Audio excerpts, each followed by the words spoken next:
Good morning. Welcome back to Open Med School. Today I am going to discuss with you examination of respiratory system. Just like any system, you start with a general examination and then do a systemic examination. Respiratory system is divided into upper respiratory tract and lower respiratory tract. You should have a proper history, a general examination, and then only go for the systemic examination.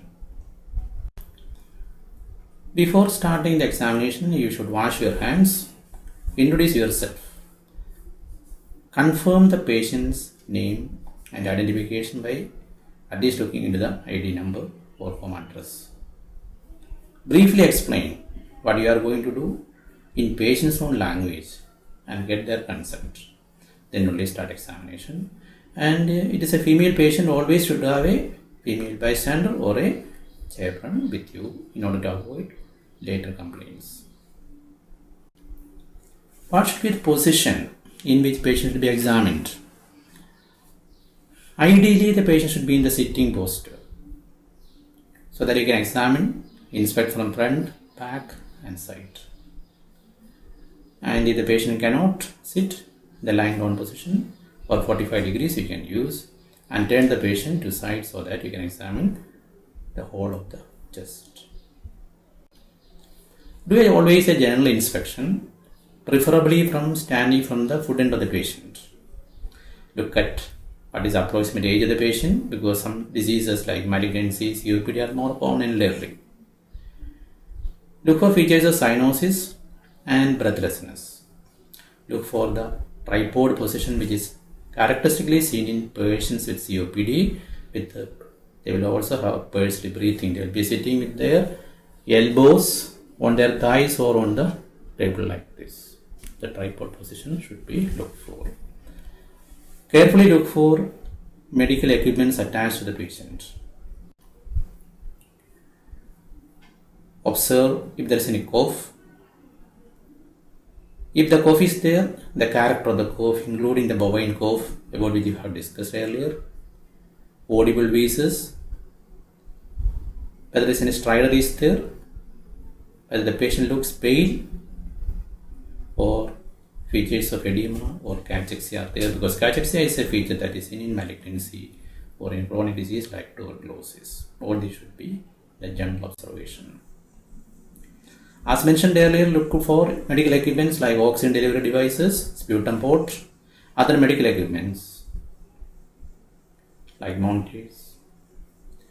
If vital sign charts are there, look at the charts and the fluid charts and the prescription charts also you can look for, especially when you are doing a follow-up in IP patients. When you are presenting, you usually say there is no anemia, cyanosis, clubbing, pallor, lymphadenopathy. That is the usual format we say. But examination is a little different. Always start with hands, because most patients expect that you examine the hands first. Palpate the hands or give a shake hand to the patient. Many observations can be made. In emphysema, the hands are usually warm. Cold, sweaty hands are seen in anxiety. So, start with the hands. The most important thing in the hands, looking for clubbing, but always look for other things like color, the nicotine staining, any skin changes or joint problems, and look especially for hand wasting small muscles, which is in bronchiectasis carcinoma, that is the pancreas tumor. As mentioned, looking for clubbing is very important. Examine the hands tangentially. Look for the low bones angle. Then look for fluctuations of the nail bed and do the Chambrose window test. See whether the diamond shaped space is visible.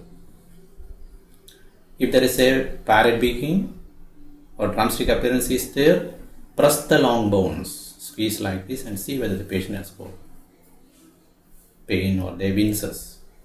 The term hypertrophic pulmonary osteoarthropathy, that is joint problems, can occur. And the characteristic finding on Radiography is periosteal, subperiosteal newborn formation that can be seen in the brain X-ray.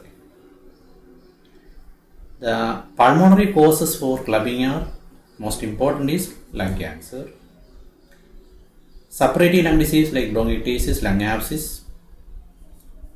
The interstitial lung disease is very important, clubbing with cyanosis, in cystic fibrosis. Tuberculosis is a very rare cause. Only when there is a extensive fibrocavity you get clubbing. Emphysema you can rarely get clubbing. Now ask the patient to keep the hand outstretched and look for any fine tremor is there. Many patients with COPD, bronchial asthma are on salbutamol or beta agonists and they can have tremor. So looking for fine tremor. At the same time, you ask the patient to keep the hands outstretched like this and cock it up. This is for looking for evidence of flapping tremor. So flapping tremor, look for in both hands. Ask the patient to maintain the outstretched hands in the cock up position. What will happen? Patient have inability to maintain the posture, sustained posture. So hand goes like this. This is something called negative myoclonus. This is seen in patients with the carbon dioxide retention, that is evidence of type 2 respiratory failure seen in COPD patients. Now it is time to examine the pulse. Examine minimum 1 minute. The important findings to look for is a bounding pulse. That is in say patient COPD. You can get pulses paradoxes in severe asthma and COPD. Details will be discussed in session on pulse. At this time you count the respiratory rate. Respiratory rate is counted pretending that you are counting the pulse rate. Keep your hands on the pulse and observe the chest movement. Never keep the hands on the chest of the patient or the abdomen because patient will become conscious about the breathing. The pattern will change. If you want, you can keep the hands of the patient on the abdomen or the patient so that you can see the movement of the hands also. So the most important thing is pretend that you are counting without the patient aware of that you are counting the pulse rate. Count for at least 1 minute. Look at the rate. More than 20 you call it as tachypnea, less than 12 you call it as bradypnea. Look for the patterns of breathing which we will discuss in another session. In the era of technology, we have got multi-parameters which will show the respiratory rate, pulse, EP and SpO2. It is always preferable to check that, or at least you should occasionally check the respiratory rate physically also. So along with respiratory rate, you look for the SpO2 because it is the fifth vital sign. So use those industry can see the video on pulse oximeter. In the respiratory rate, you will look for abnormalities. You already described. 12 to 20 is the normal. More than 20 is tachypnea. Less than 12 you can call it as bradypnea. And various abnormalities in the rhythm. At least remember the Kussmaul's breathing, that is a rapid deep breathing, that is seen in acidosis. And also think about the Kain-Stokes breathing. It's a type of periodic breathing. There is waxing and waning of respiratory rate. So the rate increases, depth increases, then there is a pause. Again it starts. So remember these abnormalities in the respiratory pattern. When you are observing the rate, they should also be looked for. Now check the blood pressure because the vital signs are pulse, respiratory rate, BP, temperature, and the fifth one being low is the SpO2. Record the blood pressure. By using the BP apparatus, we can look for the pulses paradoxes. So once you examine the hands, now we look for the face. Whether patient has got any features of vena-cava compression, like dilated veins. Patient had taken steroids. Many patients may be on steroids, so they may have puffiness of face or some Cushing-like appearance. Many of them can be polycythemic. Look for these things in the face. The most important abnormality that you look for is the Horner syndrome. So in Horner syndrome, what you get, there is a partial ptosis and meiosis. So here in the picture on the left side, you can see that there is a partial ptosis. And this can occur in apical tumors, what we call as the Pangos tumor, due to involvement of the cervical sympathetics. So any respiratory system patient, while examining the hand, look for small muscle wasting, CAT1, and look for Horner syndrome. This picture shows the sympathetics. Those interested can look into the video on Horner syndrome for more details to identify which order neurons are involved in various types of Horner syndrome. So once you examine the face, look at the oral cavity, candidiasis. In immunosuppression, significant candidiasis can occur in diabetes. HIV is an important condition, should look for. In addition to candidiasis, we can get oral hairy leukoplakia. So hygiene of the mouth is important. Patient can develop aspiration pneumonia. So that is importance of examining the mouth and oral cavity.